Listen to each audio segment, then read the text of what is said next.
Last பார்ட்ல நம்ம psycho ஹீரோட மனைவி ஆசிரமத்துல தான் இருக்கா அப்படிங்கிற விஷயம் தெரிஞ்ச உடனே நேரா கிளம்பி அங்கதான் வந்துட்டு இருக்கான். அது தெரியாம நம்ம ஹீரோயினி ஆசிரமத்துல இருக்கிறாளா, அப்ப அந்த குட்டி பையன் வெளியே போய் விளையாடலாம் அப்படின்னு சொல்லிட்டு கையை பிடிச்சி இழுத்துட்டு இருக்கான். சரி வாப்பா போலாம் அப்படின்னு சொல்லிட்டு அவளும் அங்க இருந்து போயிடுறா. அதுக்குள்ள இவனும் உள்ள வந்துடுறான். உள்ள வந்து பார்த்துட்டு ஒவ்வொரு ரூமா ஓபன் பண்ணி பார்த்துட்டு இருக்கான், அங்க ஜான்வி இருக்காளா அப்படின்னு சொல்லிட்டு. அதுக்கப்புறம் பார்த்தா ஒரே ஒரு ரூம் தான் பேலன்ஸ் இருக்கு. அந்த ரூமுக்குள்ள போறதுக்கு முன்னாடி இவன் ஸ்டைல் பண்ணிக்கிறான், ஹேர் ஸ்டைல் எல்லாம் சரி பண்ணிக்கிட்டு, நம்ம ஜான்வி நம்மளை பார்க்கும்போது அழகா இருக்கணும்ல, நான் இப்போ உன்னை பார்க்க போறேன் ஜான்வி அப்படின்னு சொல்லிட்டு கதவை ஓபன் பண்ணி பாக்குறான். அங்க பார்த்தா நம்ம ஹீரோயின் இல்ல, வெறும் காலியா தான் இருக்கு அந்த ரூம். அப்ப அவ எங்க தான் போயிருப்பா அப்படின்னு சொல்லிட்டு யோசிச்சுட்டு திரும்பி பாக்குறான். அங்க ஒரு ஆபீஸ் ரூம் இருக்கு. அங்க போய் நின்னுக்கிட்டு யார்கிட்டயுமே கேட்காம இவன் பாட்டுக்கே அங்க இருக்கிற ஃபைல்ஸ் எல்லாம் நோண்டி பார்த்துட்டு இருக்கான். அதுல ஜான்வி பேர் போட்டிருக்கா அப்படின்னு சொல்லிட்டு.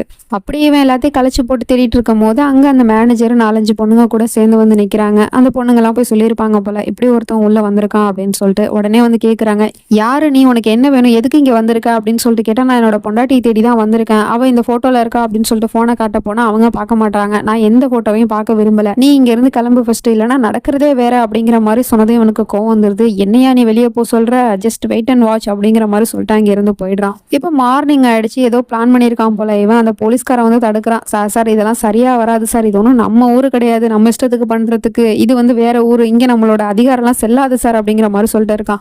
அது எனக்கும் தெரியும் அதிகாரம் செல்லாது அப்படின்னு, ஆனா பணம் செல்லும் தானே, ஸோ அந்த பணத்துக்காக வேலை பார்த்து தானே ஆகணும் அப்படிங்கிற மாதிரி ஏதோ வில்லத்தனமா பேசிட்டு இருக்கான். என்ன பிளான் போட்டு வச்சிருக்கான் அப்படிங்கிறது தெரியல.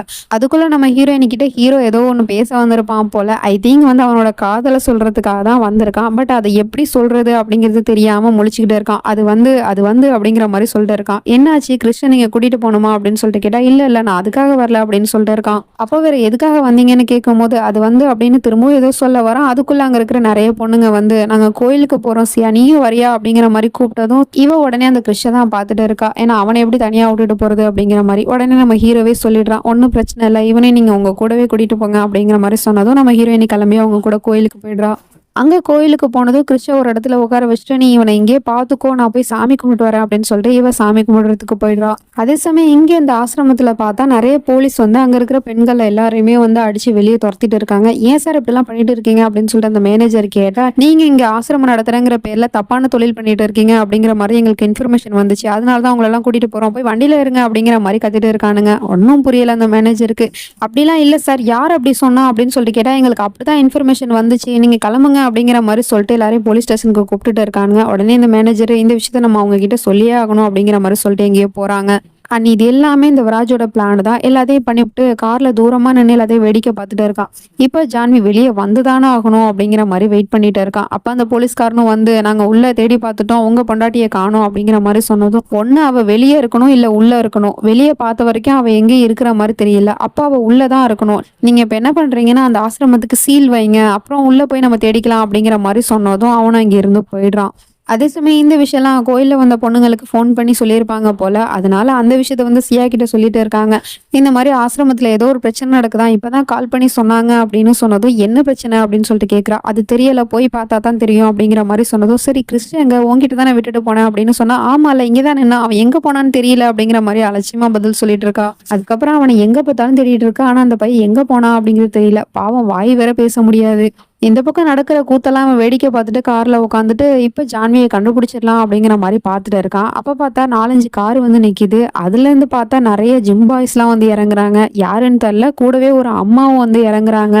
அங்கிருந்து நேரா அந்த போலீஸ்காரனை கண்ணத்தை காட்டி அறையிறாங்க. அதுக்கப்புறமா தான் அவங்களோட ஃபேஸே காட்டுறாங்க. நம்ம ஹீரோவை கண்ணத்தெல்லாம் அரைஞ்சாங்கல்ல, அவங்க தான் இவங்க. யாருப்பா இவங்க, வந்த சீருக்கு எல்லாரையும் அரைஞ்சிட்டு இருக்காங்களே அப்படிங்கிற மாதிரிதான் இருக்கு. வந்த உடனே கேக்குறாங்க, யாரு நீ, உனக்கு என்ன வேணும், எதுக்கு இங்க பிரச்சனை பண்ணிட்டு இருக்க அப்படின்னு சொல்லிட்டு கேட்டா, எங்களுக்கு இன்ஃபர்மேஷன் வந்துச்சு, இந்த ஆசிரமத்துல ஏதோ தப்பான தொழில் பண்றதா அப்படிங்கிற மாதிரி பொய் சொல்லிட்டு இருக்கான். ஏய் நீ யாரோட ஆசிரமத்தை பத்தி பேசிட்டு இருக்கன்னு தெரியுதா, இது என்னோட ஆசிரமம், என் பேர்ல தான் இந்த ஆசிரமத்தையே நடத்திட்டு இருக்காங்க, அப்படி இருக்கும் போது என்னோட ஆசிரமத்துல ஒரு தப்பான தொழில் நடக்குதா, உனக்கு யார் அந்த இன்ஃபர்மேஷனை கொடுத்தது, ஃபர்ஸ்ட் நீ எதுவுமே இன்ஃபார்ம் பண்ணாம எப்படி டைரக்டா இங்க வரலாம், சர்ச் வாரண்ட் இருக்கும்ல உங்ககிட்ட, அதை காமி அப்படிங்கிற மாதிரி கேட்டதும் அவன் திருன்னு முழிச்சிட்டு இருக்கான். அப்போ உங்ககிட்ட சர்ச் வாரண்டே கிடையாது, அப்படி இருக்கும் போது நீ எப்படி அத்துமீறி இப்படி நடந்துக்கலாம், இரு நான் கமிஷனருக்கு ஃபோன் பண்றேன் அப்படின்னு சொல்லிட்டு கால் பண்ணி விஷயத்த சொல்லிடுறாங்க. உடனே அவன் மிரண்டு போயிடுறான். இந்த பக்கம் இந்த பையலுமே மிரண்டு போயிடுறான். யாருடா இது, எனக்கே டஃப் கொடுப்பாங்க போலயே அப்படிங்கிற மாதிரி பார்த்துட்டு இருக்கான். அந்த அம்மாவும் நீ இப்ப பண்ண விஷயத்துக்காக எல்லாரும் முன்னாடி நீ மன்னிப்பு கேட்கிற, அப்படி இல்ல அப்படின்னா உன்னோட வேலையே போயிடும் அப்படிங்கிற மாதிரி மிரட்டிட்டு அங்க இருந்து போயிடுறாங்க. இவனுக்கு ஒன்றும் புரியல, இப்படி ஒரு அம்மா இருக்காங்களா இந்த ஊர்ல அப்படிங்கிற மாதிரி பார்த்துட்டு இருக்கான். நம்ம ஹீரோயின் அந்த பக்கமும் இந்த பக்கமும் கிறிஷ தேடி அலைஞ்சி ஓடிக்கிட்டு இருக்கான். அவன் எங்க தான் போனா அப்படிங்கிறது தெரியல. அப்புறம் அந்த சைடு தான் வந்து ராகுவுமே ஏதோ காரை வந்து வேலை பார்த்துட்டு இருப்பாங்க போல. அப்போ வந்து அந்த பொண்ணுங்க வந்து சொல்லிட்டு இருக்காங்க இந்த மாதிரி கிறிஷ காணோம் அப்படின்னு சொன்னதும் அவன் ஒரு பக்கம் தேட ஆரம்பிச்சிட்டான். அப்ப நம்ம ஹீரோயினி தேடி பார்த்துட்டே இருக்கும் போது அங்க பார்த்தா தூரத்துல ஒரு பலூன் கடைக்கார பின்னாடியே அந்த பையன் போயிட்டு இருக்கான். அவனுக்கு பலூன் வேணும் போல, பட் வாய் பேச முடியாது, அதனால பின்னாடியே போயிட்டு இருக்கான். வாயை திறந்து பேசாதனால அந்த ஆளுக்கு இந்த பையன் இப்படி வர்றது தெரியல போல, அதனால பின்னாடியே போயிட்டு இருக்கான். நம்ம ஹீரோயினி பார்த்த உடனே கிறிஸ்ன்னு சொல்லிட்டு கத்திக்கிட்டே இருக்கா. அதுக்கப்புறமா அவன் போயிட்டே இருக்கான். அதுக்கப்புறம் கொஞ்சம் தூரம் ஓடி போய் கிறிஸ்ன்னு சொல்லிட்டு கத்தவும் அவன் ஒரு இடத்துல நின்றுறான். பார்த்தா எதிர்த்தாப்புல காரு வந்துகிட்டு இருக்கு. அப்ப நம்ம ஹீரோவும் அந்த பக்கமா தான் ஓடி வந்திருப்பான். அவனும் பார்த்துடுறான் அப்படி காரு வர்றத. ரெண்டு பேருமே கிறிஸ்ன்னு சொல்லிட்டு ஓடி வந்துட்டு இருக்காங்க. யாரு காப்பாத்த போறா அப்படின்னு சொல்லிட்டு பார்த்தா நம்ம ஹீரோயினி தான் அங்க இருந்து ஓடி வந்து அந்த பையனை ஒரு வழியா தூக்கி இந்த பக்கம் தூக்கிட்டு வரங்கிற பேர்ல அப்படியே தலையில அடிபட்டுருக்கு. அந்த இடத்துல மயங்கி விழுந்துட்டா. அதுக்கப்புறமா தான் நம்ம ஹீரோ வந்து பாக்குறான். அந்த பையனுக்கு ஒன்றும் ஆகல. நம்ம ஹீரோயினி தான் மயக்கமாயிட்டா. அதுக்கப்புறம் அப்படியே அவளை ஹாஸ்பிட்டல் தூக்கிட்டு போயிடுறாங்க. அங்க போய் அவளுக்கு ட்ரீட்மெண்ட்லாம் கொடுத்தாச்சு. பட் இன்னுமே அவ கண்ணு முழிக்கல போல. நம்ம ஹீரோவும் அந்த பையனும் கூட இருந்து தான் பார்த்துட்டு இருக்காங்க. அந்த பையன் ரொம்ப சோகமாயிடுறான். என்னாலதான் வந்து இவங்களுக்கு அடிபிடிச்சு அப்படிங்கிற மாதிரி பக்கத்திலே உட்காந்துருக்கான். அவளை விட்டு கொஞ்சம் கூட நவந்து வர மாட்டேங்கிறான். நம்ம ஹீரோவும் தான் உயிரை கூட பெருசா நினைக்காம நம்ம கிறிஷோட உயிரை காப்பாத்திருக்காளே அப்படிங்கிற மாதிரி சொல்லிட்டு அவ மேல இன்னுமே அதிகமான காதல் வந்துட்டு இருக்கு. அதே சமயம் அந்த அம்மா இப்ப இங்கேயும் வந்துட்டு இருக்காங்க ஹாஸ்பிட்டலுக்கு. நம்ம ஹீரோவை பார்த்துட்டு ஒரு முறைச்சிட்டு நேரா உள்ள போறாங்க.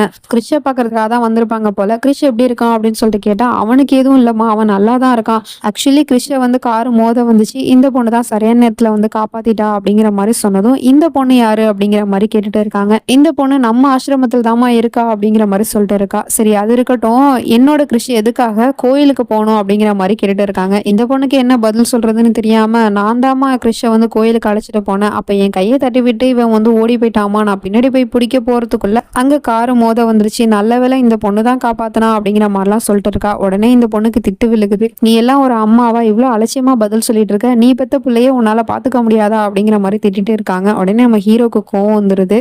இதை வந்து இவங்க கவனிச்சுட்டு சரி இவன் இங்க என்ன பண்றான் அப்படிங்கிற மாதிரி கேட்டுட்டு இருக்காங்க. அது வந்து இந்த பொண்ணு ஹாஸ்பிட்டல் கொண்டு வந்து சேர்த்ததே அவன் தான் அப்படிங்கிற மாதிரி சொல்லிட்டு இருக்கா. அப்படியா அப்படிங்கிற மாதிரி பார்த்துட்டு இருக்காங்க. அப்பதான் நம்ம ஹீரோயினையும் கண்ணு முழிக்கிறா.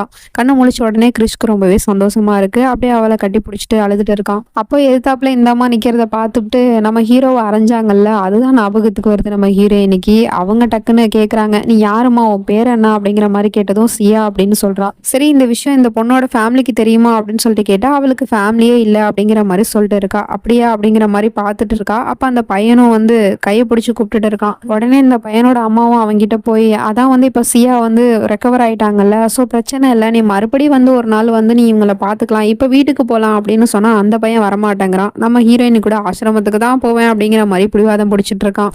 என்னப்பா நீ ஆசிரமத்துக்கு போகணுமா அப்படின்னு சொல்லிட்டு கேட்டா இந்த அம்மா உடனே அதெல்லாம் இனிமே கிறிஷ் அந்த ஆசிரமத்தை பக்கம் தலை வச்சு கூட படுக்க கூடாது அப்படிங்கிற மாதிரி சொல்லிட்டு இருக்காங்க.